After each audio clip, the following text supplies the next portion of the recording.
Hey guys, so good to be live again. I'm seeing your comments here asking you thought I was banned. No, I'm not banned yet, but I am back on eggshells with YouTube. They put me on a weird shadow ban and a weird monetization situation. Anyway, that was after I covered a story in regards to January 6th. But what do you know? I'm covering another story on January 6th today. Hopefully, YouTube doesn't get me. I'm going to bring Steve Baker back on. He's the independent journalist who shot extensive video at the Capitol on January 6th. Steve collected so much video as an independent journalist that I'm wondering if all his evidence is the reason the FBI came after Steve, threatened to arrest him, didn't arrest him after I put the FBI on blast on my YouTube. Anyway, we're gonna get into it. Bring Steve on live in a sec. Real quick, the sponsor of my coverage is My Patriot Supply. Right now is a fantastic time to stock up on an emergency food kit. $150 off a 3-month supply of emergency food at my link, preparewithivory.com, linked down below. 2,000 calories a day for 3 months. 150 off is a pretty good deal. Stock up now. And with that being said, let's bring on Steve Baker. Hi, Steve. How are you? Hey, I'm good. How are you doing? I'm doing great. Well, I'm so intrigued by some of your coverage as far as these anomalies in the crowd January 6th that you have made note of. The most intriguing one is the curious case of the Passover beanie, as you called it. It seems that the feds passed over the guys who were wearing this specific beanie. Tell us about it as I bring up your article. Well, yeah. Well, I don't want to do anything to, get you kicked off of YouTube, I but think I think I wrote the wrong headline. I have to write obscure headlines, and then YouTube's fine with it. But I see. if I Well, name Trump or anything like that in a headline, YouTube freaks out. It's really weird. well, this particular story that you're asking about came about quite by accident because on the day that I was there on January 6th, 2021, the big day in that everybody loves to refer to as an insurrection, uh, is my videos were so full of information. It took me days and days and days of frame by frame analysis to even come up with a story, which I finally released. I think it was on January 13th or 14th when I finally released a really long 9,500 word story about what I saw that day. But I also released a video at the same time, and on the video commentary, it was about an hour and 5 minutes edited down of my video, and I just did some live commentary over the top of the video. And I kept noticing in the video there were these certain characters that were proactively involved in the engagement of what we refer to as somebody as an agent provocateur, or in the plural, agents provocateur. And I kept noticing this very unusual situation that these guys were coming up in my videos wearing this one particular, ski cap or beanie or toque or whatever you want to call it. But the bottom line is that this one particular Trump beanie with a 45 logo right in the middle of the front of the beanie kept showing up by these guys who were actively involved in calling the crowd into action. Yeah, and you can see right there from There, the yeah, photo that there you it just is. looked up.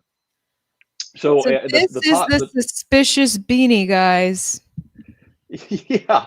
Well, no, this was just an offhanded comment of, just a coincidence in my initial analysis, which was a year ago. It was a video I released 13, 14 months ago. And then after the January 6th anniversary, which you and I had a couple of conversations that week here on your broadcast, that I was challenged by somebody who kind of dismissed me.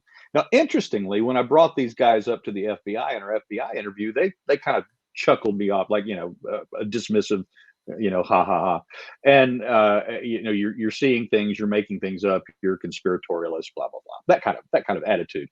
But but I was challenged just a couple of months ago about this. Somebody else said, "No, these beanies were on sale at the vendors down at the Ellipse at the Rally Point, and so they were widely distributed. I think you're reading too much into it."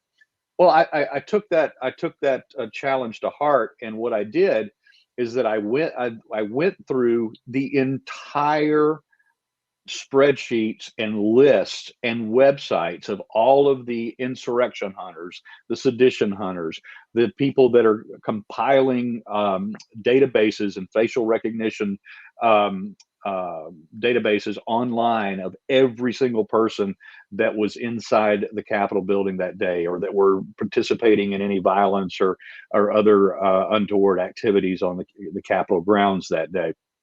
And I went through them all. And then I did another entire frame by frame of all my videos and went through, and I started extracting these names, not names, but these faces. And lo and behold, it's an amazing we'll call it a coincidence, if in fact it is, but I don't think that it is, because these individuals who were most proactive in calling the crowd into action, as you can see on the top left, the gentleman there in the top left is waving the crowd down the hall and directing them into action where they needed to go. And then there were other individuals like the bottom left when was down outside on the west side of where the violence was happening outside, and he's wearing an earpiece. The guy in the top right, he was up on the attack line where the barricades were, and where people were assaulting police officers, and where the police officers were trying to hold the line on the west side. He was up observing what was happening on the top line. As he pulled away, these are all from my video. He reaches up and he taps his earpiece. And then you can see this other guy here on the bottom right. He pops up several times in my videos, and I forget. I think he's the sedition hunters. They give all of them interesting names. I think he's called Picnic on the Breach, is what his hashtag Picnic on the Breach, if you want to look him up online.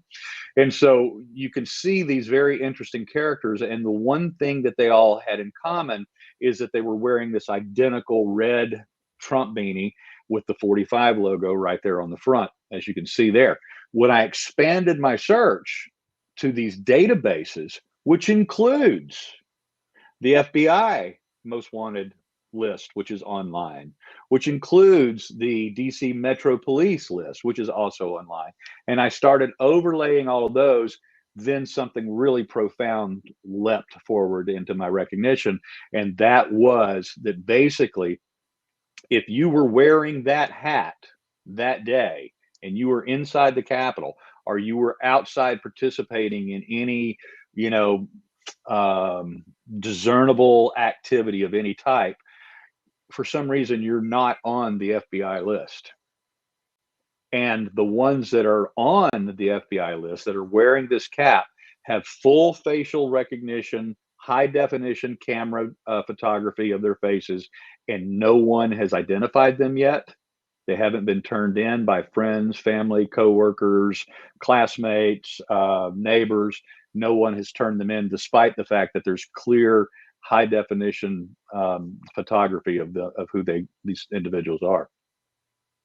That's pretty fascinating. And that's such a good point about this man on the lower left wearing that earpiece. Why does he have an earpiece in?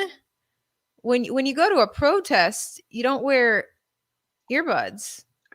And also, and these Yeah. other guys, you can't tell whether they're also wearing earbuds. That's the No. joy of this hoodie, or this hat, is that it covers your ears. Exactly. And there are other I've had, since I published this story, I've had other people of other individuals wearing this particular beanie who also were seen either reaching up to touch their earpiece, or their earpiece was revealed when their hat, when they're adjusting their hat. I mean, because there's just, there's tens of thousands of hours worth of video out there. And so I've called upon the sedition hunters and the other groups that are participating in trying to track down all of these individuals. I've issued, an invitation to have a discussion with me, and let's talk about these individuals and why they're not being identified, and why are the the ones that are even listed on the FBI most wanted list for January 6th, why are they not being contacted? Why are they not being arrested? Why are they not being interviewed by the FBI? Why are they not being charged? The bottom line is, I went through hundreds and hundreds and hundreds of those who were charged, and only one person, and when I first did this exercise, out of dozens, captured myself and or that were captured in other people's that were inside the Capitol building, engaged in provocative activities, not been either interviewed by the FBI, have not been identified by the FBI, have not been arrested, have not been charged, and I only one was a about a 55-year-old lady and her husband, and they were wearing her versus cap. She was wearing one, and he was wearing the blue, or vice versa. You're breaking up pretty bad right now, but I think you're talking about the one guy who was wearing this particular beanie who did get arrested. He was wearing the red color. His wife was wearing the blue. They did, but then there's a whole list of other people who were at the forefront of being agents provocateur of committing violence or leading the charge into the Capitol that are untouched by the FBI. Yeah, and identities not known. I'll bring up the FBI most wanted list. Here's the live list: fbi.gov/wanted/capital-violence. And I think about half of the ones. So there's, like you said, there's internet sleuths who have created a couple of databases of the suspects from January 6th. Right. Being a suspect meant either entering the Capitol or committing some sort of violence, either inside or outside of the Capitol. And the internet sleuths, the independent, curious minds, have created lists of up to 10 of these guys wearing this hat, right? But yes. Yeah. And then the FBI, it looked like FBI has only identified about 5 of them, or at least posted pictures of 5 of the guys, but not arrested any of them. Right. They've actually not been identified despite the their photography. And as we know, these people have been people. Sorry, you're breaking up pretty bad, Steve. Wow. I don't know what's going on with that. Yeah, it's cutting in and out. Now there's a lot of people here who you can see their face very clearly. And I'm not sure. Yeah, I guess none of these people have been caught yet. And a lot about quite a few of these, because as the Steve, the FBI must be tapping into your internet right now. They're watching you closely, Steve. and I've got a full signal. You have a whole signal? Yeah. We know the FBI has been watching Steve because they came after him. They came to your. What did they do? Come to your door, or they just called you up and said, "Hey, come in and explain"? Yeah, they just called me. Yeah, it was 9.5 months after January 6th before they ever called me, but they did call me one morning and asked me to come in for a volunteer interview, which I did with my attorney. And that's when they told you you're going to be arrested. And yeah, it was shortly thereafter. My attorney was contacted and told. And this was tomorrow will be, I think, 20 weeks ago. 19 or 20 weeks ago, that they told me I would be arrested within the week. And that was, 3 or 4 months ago now. And after you allowed me to put them on blast, I put the DOJ emails on my YouTube showing how conniving they were being with you. Right. And they're coming after you for doing independent journalism, for taking a camera to film a big news event at the Capitol. I'm not sure why that's a crime. So I'm really glad they backed off, and it's and now that I just called them out live, your connection is perfect again. Is it? We're back. Well, good. I'm glad we are. But anyway, so yeah, I'm scrolling through here. I mean, there's a lot of people here whose faces you can see clearly, and I guess none of these guys in the FBI's list have been arrested. If they get arrested, you can see Yeah. they get this banner. They will mark them as arrested. And then, of course, there have been some rather famous faces that have been removed from the FBI most wanted site, Ray Epps being one of them, probably the most famous name thus far. But there's a lot of these faces that you're scrolling past here that the online sleuths, rather, and the sedition hunters, as well as people like myself who are investigating this independently, have not been able to understand why they've not been identified, because they've either been seen in direct association with people who have been identified, who have been questioned, who have been indicted, who have been arrested, and even some of them are spending time in the DC detention center right now. And yet, for some reason, these guys are not being picked up. Yes, there's another one right there that's a big question mark. Why is this guy? And he shows up in several videos as a guy of particular interest. And again, with such a clear facial shot, the fact that no friend, family, coworker, or someone through facial recognition technology, no one has identified this individual yet, is highly suspect, to say the least. And we know beyond any shadow of a doubt that some of these are being protected by federal authorities and not being allowed to be identified. We know for fact that? Absolutely. I mean, when I say we know for a fact, well, let's just start with Ray Epps. I mean, he was part of several people who were removed from the FBI most wanted site. And of course, as we all know, the internet doesn't forget. Someone is always screenshotting these things. There's always a history out there. And when some of these faces are removed without notice and without explanation, then that raises questions from investigators, independent investigators like myself, and we go after the story. And that's how Ray Epps was outed. And that's where all the attention to all of the video that he was on was brought to bear, from Revolver and from Tucker Carlson and from other reporters with much more higher profiles than myself. But what ended up taking place was, because of Ray Epps' high profile and the fact that nobody was willing to answer questions about him, particularly from the feds, that he was finally, or the January 6th committee, the House Select Committee, headed by Pelosi, of course, was forced then to bring Ray Epps in for questioning. And they brought him in. They asked him a few questions. They said, "Are you involved with any federal agency?" He said no. And they said, "Okay, you're free to go." And they let him go. And all of a sudden, this guy who was at literally the point man of rallying people to go inside the Capitol building that day, both on the evening of January 5th in the gatherings and on the Capitol lawn at the first breach of the barricades, was directing the entire operation.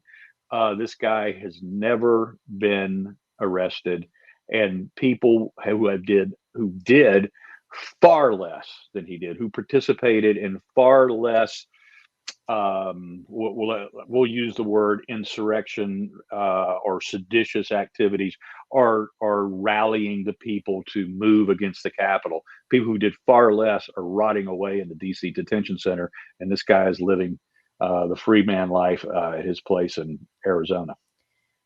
Yeah, so let's cut to the chase on the question here. With my headline, secret uniform. That's what we're wondering. Is this red beanie a secret uniform? There's a big question with you identifying it. My question is, are these guys wearing red hats feds? Was the Fed, were feds participating in creating chaos and riling up the crowd?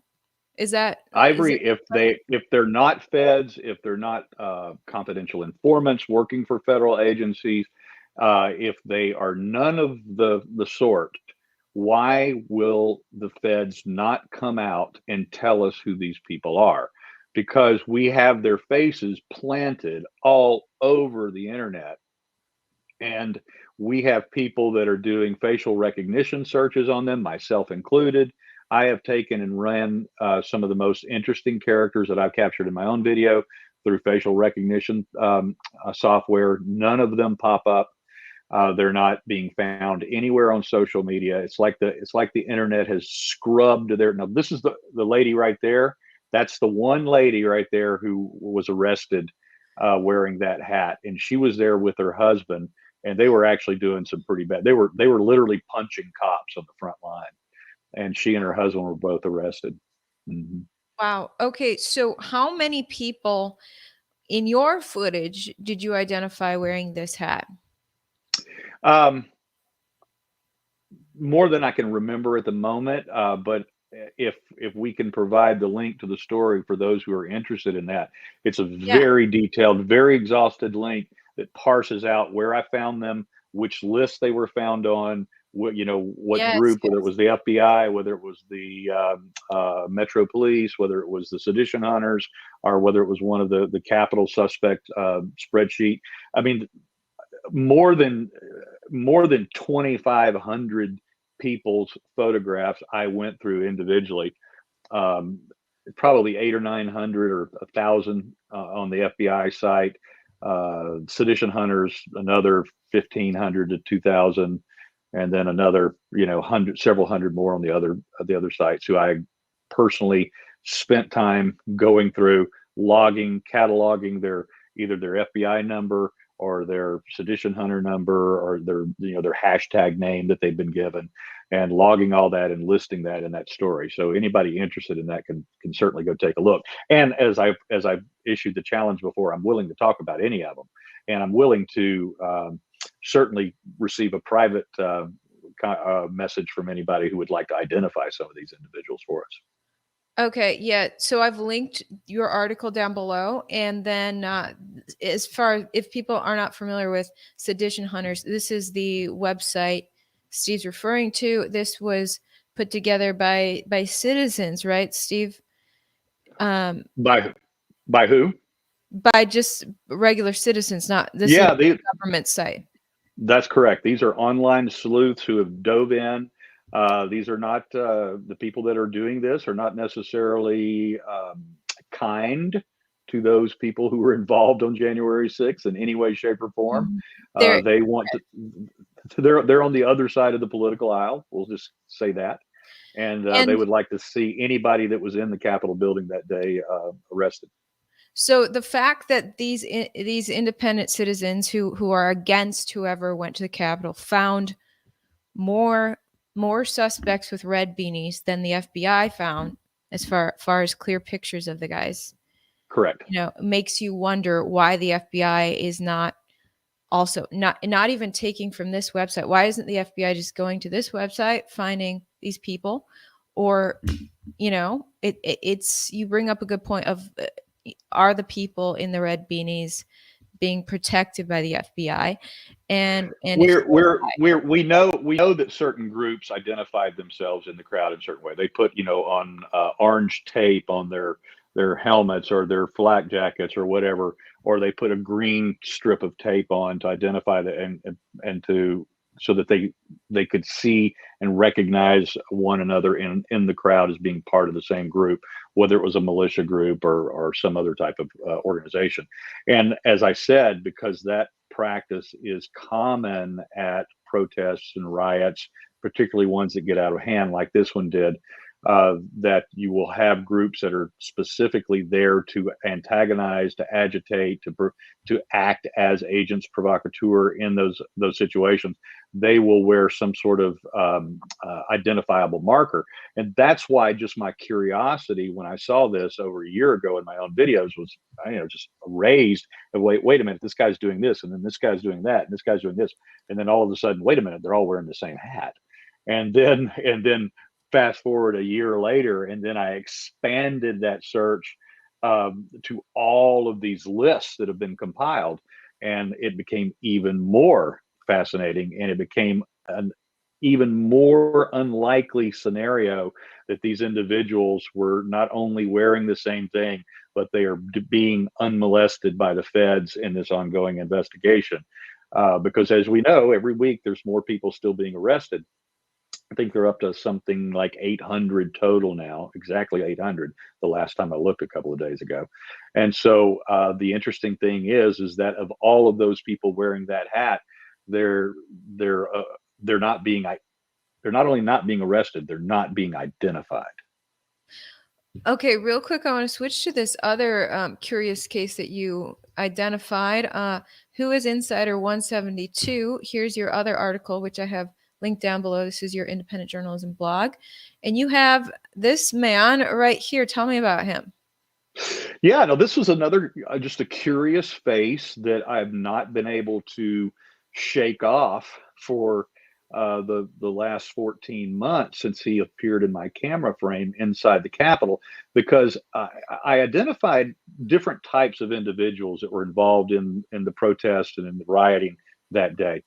And one of the types of individuals that I identified were the pros. And these were the guys that were in the crowd that weren't participating in what was going on, but their heads were on a swivel. Their eyes were darting back and forth. They were taking everything in. They were obviously there for professional reasons, and why and what those reasons were remain unanswered, because again, the federal government has yet to admit that they had um, embedded agents in the crowd from several different agencies. And so this is a guy that showed up in my camera frame several times. And then he was also curiously on all of the various sedition hunter type sites and databases, and he was identified as hashtag Insider 172. And then all of a sudden he started disappearing. It was almost like he started going away from the internet. Twitter has been a feeding frenzy for identifying these types of individuals. Obviously, very clear um, uh, photography of this particular man, and I'm not the only one who caught him in my camera frame. And I am not the only one, obviously, that you see in the bottom right hand corner there. That's an actual screenshot from the Sedition Hunters website right there of that same individual that I captured in my video. But this guy does not exist. He's a ghost. I have personally used several facial recognition sites to try and identify him, and he just doesn't exist. After I did the story, I did in fact have someone contact me privately and said that they know who he is. They know which U.S. Marshal office that he works out of, and they even know what bar he drinks in. So the only thing that I haven't done yet is head to that part of the country and sit in that bar and wait for him to come in. So, from what you're gathering, you're hearing that this is actually a U.S. Marshal posing as a Trump supporter. He has that Trump That's sticker on. that's what I've been told by a reader of that reads my stuff, and who recognized him from a bar where he has been drinking for 20 years. He says, and says that he's works out of a particular U.S. Marshal's office, and that's what his job is. And if you go back to February of 2021, again over a year ago, I actually wrote a story where I, in fact, revealed for the first time that there were federal, through my own confidential sources, that there were federal agents involved, including the U.S. Marshal's Office, as well as U.S. Army Special Forces that were embedded in the crowd that day. And anyway, so this guy, as you see him move through, particularly on video camera, you can really see that this guy's a pro, and that he had other intentions for being there than the rest of the revelous crowd that was chanting and singing and taking selfies and that sort of thing. This guy never pulled a phone out. He never took a selfie. He never took a picture of anybody else. But he was obviously there for. He was obviously there on assignment. That's the only thing you can take away from the observation of his movements inside the building that day. Which is not far-fetched to think, no, the feds knew that there'd be a huge crowd that day, right? Right. It was a big day, so why wouldn't U.S. Marshals be placed in certain areas to make sure that everything's smooth, right? That's correct, and that's why when somebody comes to me and says, "Oh, you're just another J6 conspiratorialist," I said, "No, I'm not." I said, first of all, the FBI have in fact admitted what they that they were actually overseeing basically SWAT teams or tactical units from every single federal agency that has one. They had them on site or in the area that day. And that came out in a Newsweek article on January 3rd of this year. And that was 10 and a half months after I reported that that was going on. Newsweek was given that information directly from an FBI source. So we know that special forces were there that day. In fact, the Newsweek story was headlined that U.S. Special Forces were in the crowd with shoot to kill orders on Right. January 6th. I So remember. we know that, right. So we know that these guys were there, but we don't know.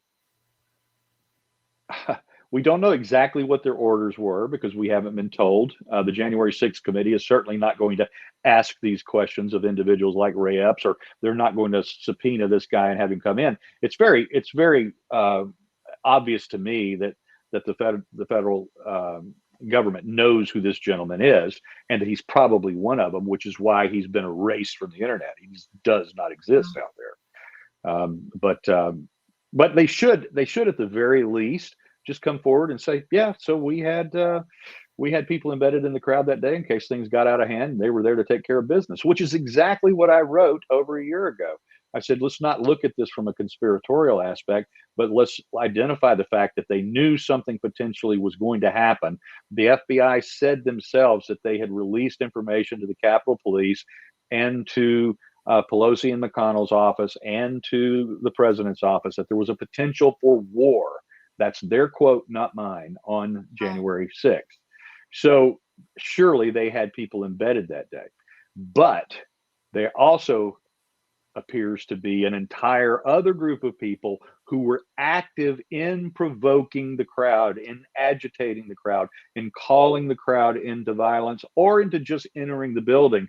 And those active participants, as we call them, again, agents provocateur, are also not being identified. And we're not being told why they were there, what they were doing, and what their purpose was. We have this one group of faces of pros and this other group of faces of confidential informants or confidential provocateurs or whatever you want to refer to them as. I mean, if we rewind back December 2020, tensions were high, and there'd been a series of massive protests at the Capitol leading up to January 6th. Those were peaceful protests, but tensions were high. People were angry. So for the government to say there was a potential for war is also not far-fetched to me. But to have these people people like these guys seem to provoke, it seemed to be wanting to actually create war. And then these guys, if they're the ones trying to provoke and stir up people to create some sort of war that day, and then they're the ones who are untouched by the FBI all the way up to March 2022, that definitely raises a lot of questions. And what's your take on why, just to wrap this up here, why on earth would someone be sent out to try to instigate war and then be untouched by the FBI?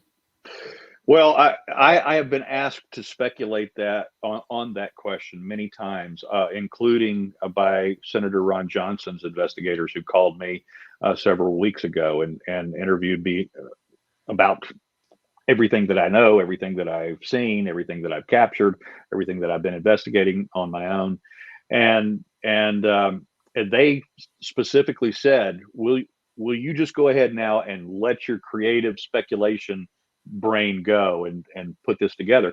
And the only thing that I can come up with is the same series of questions that I asked back in February of last year was who was up the chain and who was calling the shots that day. And if they were, in fact, um, calling the shots that led to the activities on the Capitol steps and inside the Capitol building that day, then they need to start answering those questions. And I believe, beyond any shadow of a doubt, that the reason why Nancy Pelosi did what she did to control the makeup of the January 6th Select Committee, investigative committee from the House of Representatives, and why she did not allow the opposition party to select their own members of that, which is a first in U.S. history. It's the first time in American history that the opposition party has not been allowed to choose their own members of a particular committee, and Pelosi blocked that herself. And the reason for that is that she needs to control the outcome of their investigation, which is why she loves using that phrase to preserve or to establish and preserve the narrative of January 6th. That's right, to establish and preserve the narrative of January 6th. That's her quote, which she has said several times and included it in writing on her own stationery. Well, she's not even hiding what she's up to at this point. And that it's all about the narrative, that if you can keep one story going. But here's the thing, we still do have a free press, thanks to people like you and me who are, going out and asking questions that the corporate press refuses to ask. And a lot of viewers are listening to those questions and then asking the question, why isn't anything being done about this? Like this viewer commented right here, even if revealed, nothing will happen. Because the corporate news narrative stays in place, it seems that everyone just puts their blinders on to any other facts. And so nobody, no matter what evidence comes out in the alternative press, nobody gets disciplined. We're gonna need a couple of breakaways from the mainstream press in order to have this story resonate outside of our own little ecosystem, our own little ideological bubbles that we find ourselves in ourselves. And I don't know who that breakaway person is going to be, but I've been challenging them every single time I can get access to one of them. I'm challenging them either in their their DMs or on their Twitter page or whatever, and I'm saying, come look at some of this evidence that I'm putting together and let's talk. And in fact, I think I told you about this, Ivory. I've been developing a story for over 2 months now on a particular individual that's being held in the DC detention center. Yes. He is one of the individuals who has been charged with the highest charge so far. He has been charged with seditious conspiracy. He did no violence. He did no property damage. He did not break into the building at all. And in fact, the only video representation of him inside the building whatsoever is him actually protecting one of the most famous officers in this particular story, Officer Dunn, who has been covered in almost every documentary that has thus far been produced, including the HBO documentary, which used a ton of my own footage as well. And this particular officer was actually protected by a line of oath keepers from the more antagonistic people in the crowd. And that's the only thing that he's guilty of that day, is preventing an officer from being charged at by violent protesters. And so this guy is being held without bond, without bail hearings. He has not been allowed to shave or cut his hair for over a year. Because he's unvaccinated, so therefore he's one of the unclean. And most of the J6 detainees in that particular cell block are not vaccinated. I think only like 4 or 6 of them are. The rest of them are not. And those who are not vaccinated have not been allowed to use personal hygiene products such as razors and that sort of, or to get their hair cut or their beard shaved off. Some of them have opted to use, like what do you call it? You gals use it on your legs to get the the hair off or whatever. Is it Razor? depilatory? Yeah, well, not a razor. It's Oh, a cream, a foam. So depilatory? yeah, so they've tried to use the depilatory on their face and on their head, and it's burnt their face and burnt their head. And then once a month, when they're handed and they have to share uh, uh, nail cutters, they will attempt. Some of them will attempt to use the nail cutters to take off their beard and to trim their hair with those nail cutters. But as of this moment, he told me that he looks like Tom Hanks' character from Castaway after being on the island for 30 years. And of course that's deliberate and a purposeful uh, degradation or withholding of their basic rights. Because as you know, anytime somebody goes before in a hearing before a judge, they always get cleaned up. They get them a suit and a tie, and they cut their hair and they trim their beard or they shave or whatever they need to be to look presentable in front of the judge. And in fact, the courts expect that. And in this particular case, these gentlemen are having to go before the judges on their Zoom hearings looking like, Middle Eastern terrorists or guys that have just escaped from a prison island somewhere. They're Wow. not even being allowed to clean up for those Zoom hearings in front of the judges. So I've been developing the story on this one individual for a couple of months. I've actually been granted access to him at the detention center. I've had several conversations with him already on the phone. I've had close contact with his legal team as well as his family, and I'm going to be rolling out part one of this story sometime in April. We'll definitely stay tuned for that then. Will we see that on your blog? Pragmatic Yes, Constitutionalist? Perfect. Okay, absolutely. guys, Yeah. so go follow his blog, link down below in description so we can stay tuned to hear directly from this inmate who's being stripped of basic rights. Granted, he is jailed, but he hasn't even been, he hasn't faced trial yet. Nope. Is For this over a year. He's been held for over a year now, and during that time, he's not been allowed to see his family. He's not been allowed to be visited by his children or his wife. wow. Wow. That angers a lot of people I know, and it'll be interesting to see how this all ends because justice seems really lacking in so many of these cases. But In very many of them, yes. thank you so much, Steve, for coming on. Ivory, thank you. Thank you. It's good to be back with you again. It is. Yeah, the cover photo of this, the thumbnail of this was when I happened to be in Miami at the same time as you and we connected.